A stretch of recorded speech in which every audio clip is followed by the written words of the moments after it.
బుద్ధుని ప్రకారం నిజమైన నష్టమంటే ఏంటి, అసలైన సంపద అంటే ఏంటో ఈరోజు క్లుప్తంగా చూద్దాం.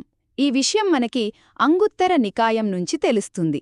ఇది మన జీవితంలో దేనికి విలువ ఇవ్వాలి అనే విషయాన్ని చాలా స్పష్టంగా చెప్తుందనమాట. అయితే మొదటి విషయమేంటంటే, అన్ని నష్టాలు ఒకేలాంటివి కావు.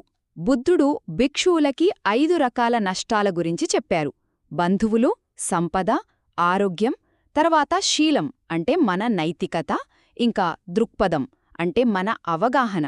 ఇప్పుడు చూడండి, బంధువుల్ని, డబ్బుని లేదా ఆరోగ్యాన్ని కోల్పోవడం చాలా బాధాకరం కదా. కానీ బుద్ధుడేమంటారంటే, ఇవి కేవలం లౌకిక నష్టాలు.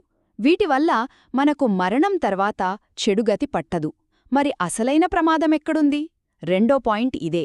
నిజమైన ప్రమాదం మన శీలాన్ని, మన దృక్పథాన్ని కోల్పోవడంలోనే ఉంది. అంటే అనైతికంగా బ్రతకడం లేదా కర్మలాంటి విషయాలపై సరైన నమ్మకం లేకుండా తప్పుడు అభిప్రాయాలు పెంచుకోవడం.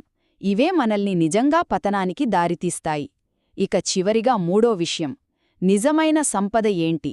చాలా సింపుల్.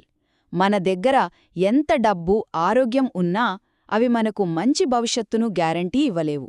నిజమైన సంపద రెండే రెండు. ఒకటి శీల సంపన్నత అంటే నిజాయితీగా బ్రతకడం. రెండోది దృక్పథ సంపన్నత అంటే ధర్మాన్ని సరిగ్గా అర్థం చేసుకోవడం. ప్రపంచంలో అన్నీ పోయినా సరే ఈ రెండు మన దగ్గర ఉంటే మనమే అసలైన సంపన్నులమనమాట.